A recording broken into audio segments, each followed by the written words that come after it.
Happy college football season, everybody.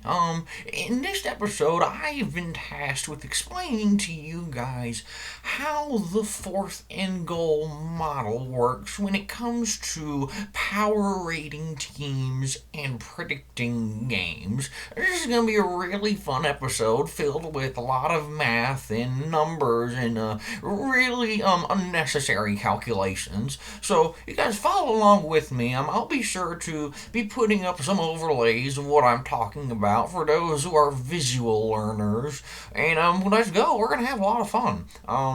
Right now we should be seeing the main overlay of the fourth and goal model. Now there are a lot of numbers that you can see in this thing, and I'm gonna explain to you how this all works. The first four numbers are really some of the most important ones. They are really the main stats that most people look at with teams. You got passing yards per attempt, you got rushing yards per attempt for your offense, and then you got the same for your defense. And what we're doing with these numbers is we're trying to really get a sense of who is the best in this category. Now, some people would ask, well, wouldn't it be better to just put the outright number in these? And we think, no, that wouldn't be, because honestly, how good you are in a college football season is also very dependent on how good you are against the competition, how you match up against them.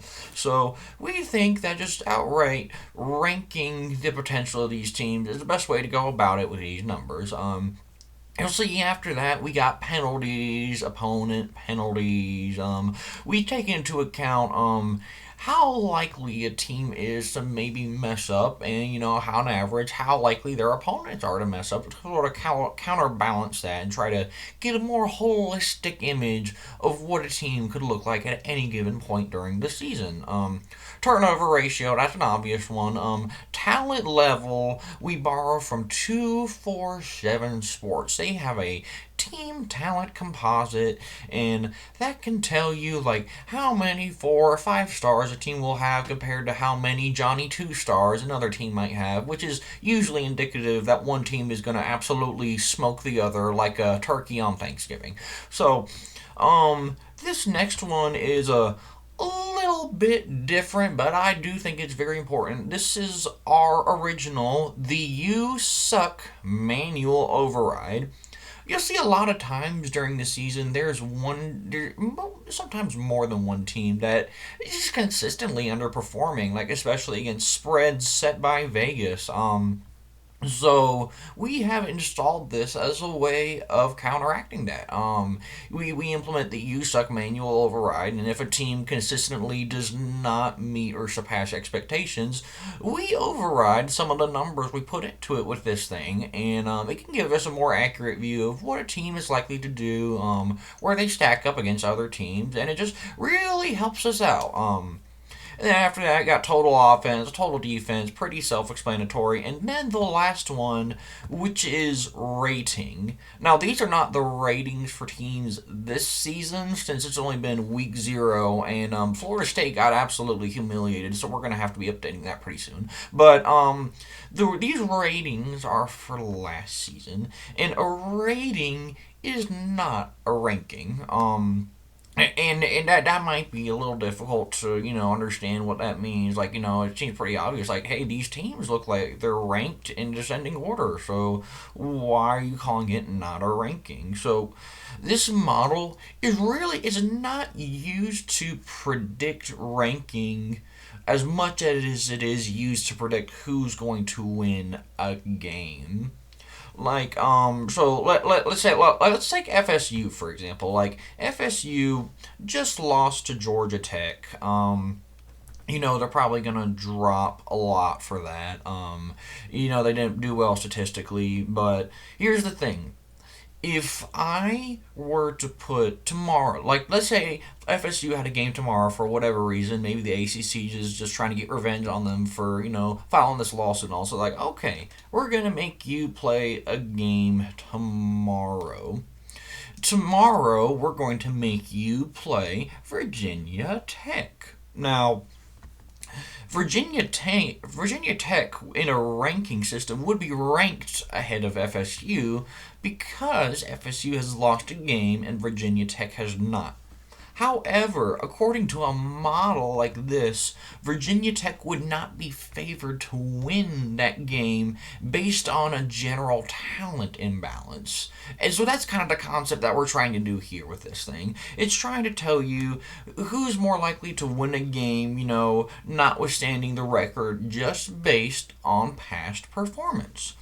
And so now we're going to go over to some examples we got this that we've set up. We're going to look at the Georgia Clemson example of our game prediction. So what we do with is we start with the away team and we got the home team underneath that, and then normally we'd have home field advantage baked in for the home team. But this game is technically at a neutral site. I mean, I wouldn't consider Mercedes-Benz Stadium in the heart of Georgia to be a neutral site, for the Georgia Bulldogs, but still consider it a neutral site. So that doesn't factor in. And then you got Clemson. You got Clemson minus this really, really big, or not minus, plus this really big number right here. And so you look at the two numbers by the names of the teams at the top that I talked about earlier. That is their power rating according to our model. How much better we think one team would be than the other. And as you can see with Georgia and Clemson, it is a very significant margin. So you got that, and what the number at the bottom is, you'll see next to Clemson that 41-point spread.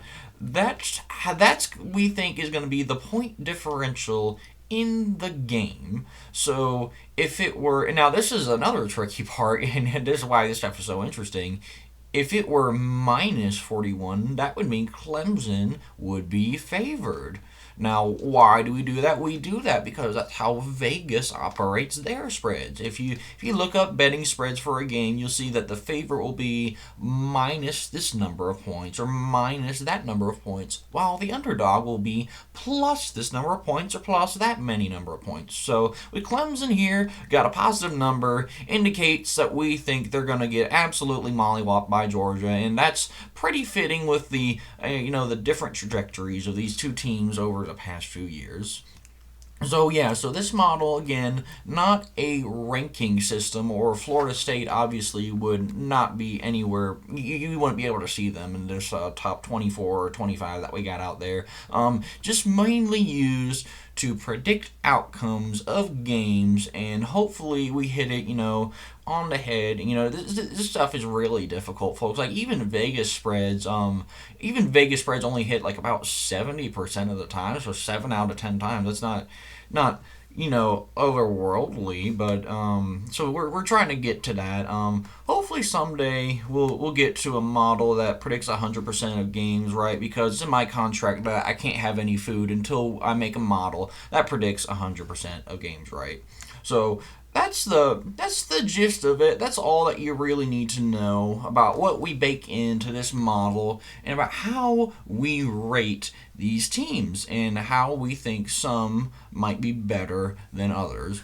Alright, now before any of you guys click away, I just wanted to, play a little song for you guys, to have a fun start to this college football season. There's a lot of fun games to be had this year, a lot of fun changes taking place, and, what better way to start off a fun season than with a fun song. So, this one is for you guys, the fans.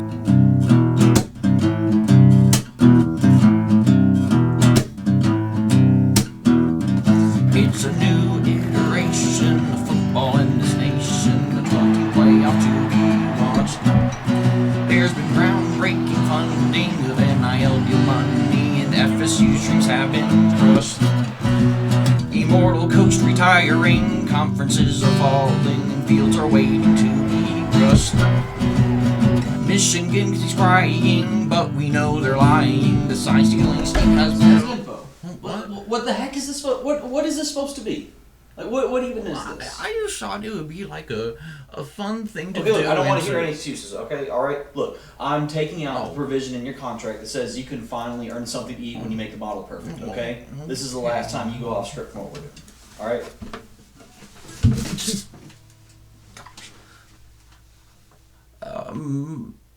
Bye.